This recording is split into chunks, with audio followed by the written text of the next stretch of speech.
السلام علیکم ورحمۃ اللہ وبرکاتہ. میں داخل بھائی میں ذیشان بات کر رہا ہوں کراچی سے. کیسے ہیں آپ؟ خیریت سے ہیں؟ مجھے پوچھنا یہ تھا کہ پاکستان میں تو اس کا اہتمام نہیں ہوتا ہے تقریباً کہ نماز کسوف اور نماز استسقاء کا جمع ہونا، تو سعودیہ میں تو ہوتا ہے. تو کیا ہم اکیلے نماز پڑھ سکتے ہیں؟ یہ جماعت کے ساتھ اگر نہ پڑھنا چاہیں وہ نہ ہو سکے تو پڑھ سکتے ہیں؟ جماعت کے ساتھ نماز استسقاء اور نماز کسوف، سورج گرہن یا چاند گرہن کی جو نماز ہے، ایک شخص چونکہ انڈیا پاکستان میں، آپ ذیشان بھائی کراچی سے صحیح کہہ رہے ہیں کہ اس طرح کا رواج بہت کم دیکھنے میں ملتا ہے. یہاں حکومت کی جانب سے باقاعدہ طور پر ملک سلمان یا خادم الحرمین شریفین اس سے پہلے جتنے بھی بادشاہ گزرے ہیں ان کی طرف سے باقاعدہ طور پر اناؤنسمنٹ ہوتی ہے، اور خادم الحرمین شریفین کی طرف سے اخبارات میں، ٹی وی پر اور ریڈیو پر نشر کیا جاتا ہے کہ ہم پیر کے دن یا جمعرات کے دن یا جو بھی دن مناسب ہو اس وقت، یا سورج اور چاند گرہن کی جو نمازیں ہیں اس وقت سورج اور چاند گرہن کی نمازیں ہوں گی.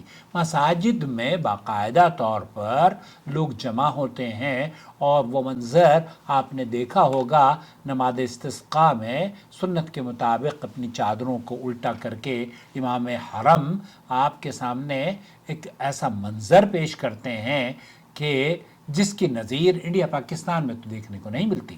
جی ہاں، آپ نے جو سوال کیا ہے کہ اگر ہم گھر پہ پڑھنا چاہیں، بالکل مفتی مملکت سعودی عرب سے پوچھا گیا تو انہوں نے کہا جی ہاں، نماز استسقاء اور نماز کسوف، سورج اور چاند گرہن کی جو نمازیں ہیں ایک اکیلا شخص بھی ادا کر سکتا ہے، اگرچہ ان نمازوں کو جماعت کے ساتھ ادا کرنا ہی افضل ہے. سماحت الشیخ کی آواز سن لیجئے.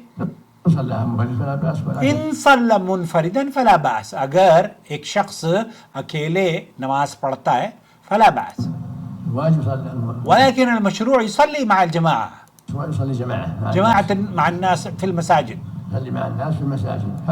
مسجد میں لوگوں کے ساتھ سنت یہی ہے. شیخ محمد بن صالح العثیمین رحمۃ اللہ علیہ فرماتے ہیں کیونکہ نبی کریم صلی اللہ علیہ وسلم کے عہد مبارک میں، صحابہ کے عہد مبارک میں اس سنت پر عمل ہوتا تھا، اور اسی طریقے سے سعودی عرب میں بھی عمل ہوتا ہے.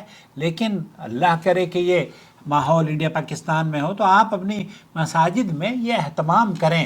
ہمارے کئی دوست ہیں، وہ جب آتی ہے پہلی تاریخ تو وہ بھیجنا شروع کر دیتے ہیں، جامع مسجد کا اعلان، دلی کی فلانی مسجد کا اعلان، چاند ہو گیا ہے، چاند ہو گیا ہے، چاند ہو گیا ہے. اور جب چاند گرہن یا سورج گرہن ہوتا ہے تو کوئی کسی کے کان پہ جوں نہیں رینگتی کہ نبی کریم صلی اللہ علیہ وسلم کی سنت کے مطابق کسی کو کہا جائے کہ آپ نماز ادا کر لیں. کس طریقے سے نماز ادا کرنی ہے وہ تفصیل سے میرے چینل پر ویڈیو موجود ہے سورج اور چاند گرہن کی. بہرحال تو یہاں شیخ ابن باز یہ فرما رہے ہیں هذا هو المشروع، مساجد میں ادا کرنا مشروع ہے. والنساء يصلون مع الناس. آج جو سپریم کورٹ میں اسی لیے پابندیاں ختم کی جا رہی ہیں انڈیا میں، تاکہ عورتوں کو تو مسجد میں جانے ہی نہیں دیا جاتا، تو عورتوں کو بھی لے کر جائیں، عورتیں بھی یہ نماز پڑھیں. وَإِن صَلُّوا فِي بُيُوتِهِمْ فَلَا بَأْسَ. تو یہاں پر شیخ ابن باز مفتی مملکت سعودی عربی فرما رہے ہیں کہ اگر گھر میں آپ پڑھنا چاہتی ہیں، خواتین تو گھر میں بھی پڑھ سکتی ہیں، گھر میں ان کے لیے افضل ہے. لیکن اگر وہ عورتیں وہاں پر مسجد میں جا کر پڑھتی ہیں صلاۃ الکسوف، سورج اور چاند گرہن کی نمازیں یا استسقاء، تو یہ ان کے لیے جائز ہے. یہ دعا ہے. شیخ محمد بن صالح العثیمین رحمۃ اللہ علیہ نے فرمایا کہ کوئی حرج کی بات نہیں ہے. فقد قال شیخ محمد بن صالح العثیمین اذا فاتت الانسان صلاۃ الاستسقاء فانا لا اعلم في هذا سنة عن النبي صلی اللہ علیہ وسلم لكن لو صلى ودعا فلا بأس. تو یہ کہتے ہیں کہ اگر آدمی نماز پڑھے اور دعا کرے اللہ رب العالمین سے تو کوئی حرج کی بات نہیں. کیوں؟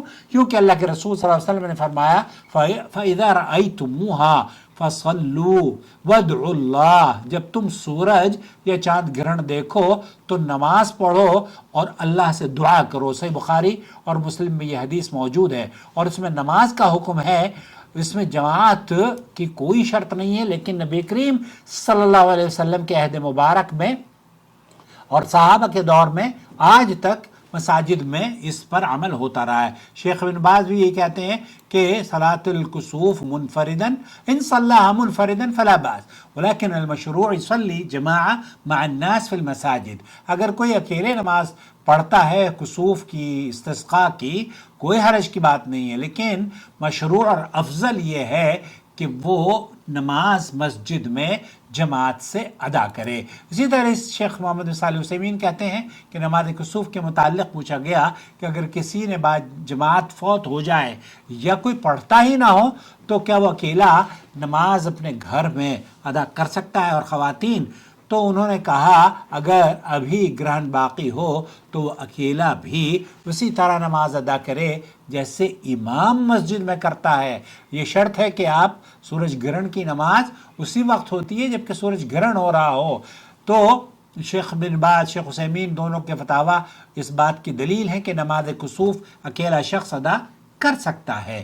جماعت کے ساتھ ادا کرنا افضل ہے اور یہ سنت عمل ہے. عورتیں بھی گھر میں باجماعت کے ساتھ یہ نماز ادا کر سکتی ہیں. اگر باجماعت انہیں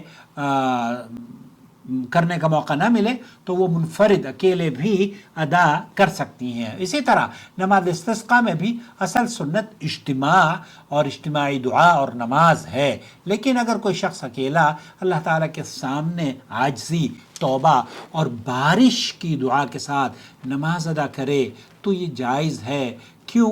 کیونکہ مقصد اللہ رب العالمین کی طرف رجوع اور دعا ہے. اے اللہ ہمارے ملکوں میں جہاں پانی کی قلت ہو رہی ہے ان کے یہاں پانی وافر تعداد میں پیدا فرما دے، وافر تعداد میں نازل فرما دے، اور جن کے یہاں زیادہ بارشیں ہوں اے اللہ ان کے یہاں راحت کا سبب بنا دے، اس بارش کو ان کے لیے راحت کا سبب بنا دے. اور کسی طرح کی آزمائش اور پریشانیوں میں مسلم امت کو اے اللہ ان سے اگر کوئی عذاب ہو، کوئی آزمائش ہو تو انہیں محفوظ فرما لے، بلکہ ان کے لیے راحت اور رزق میں فراوانی عطا فرما. انہیں اے اللہ برکت بارش عطا فرما، وافر تعداد میں پاک اور صاف اور صحت والا پانی عطا فرما. اور ہمارے ملکوں میں بھی خاص طور پر اب ایسے بارشیں ہوتی ہیں نا تو پانی بھی مکس ہو جاتا ہے، بدبودار پانی آنا شروع ہو جاتا ہے. دلی میں خاص طور پر اعوذ باللہ، ہم پچھلے سال میں رہا وہاں پر تو ہم تو بھائی پورا مہینہ باہر کی بوتلیں پی پی کر گزارا کرتے تھے. کیوں؟ کیونکہ بدبودار پانی آنا شروع ہو جاتا ہے. اعوذ باللہ. بہرحال اللہ تعالیٰ ان لوگوں کو بھی ہدایت دے جو کہ پانی کی اس ملاوٹ کا سبب بنتے ہیں. السلام علیکم ورحمۃ اللہ وبرکاتہ.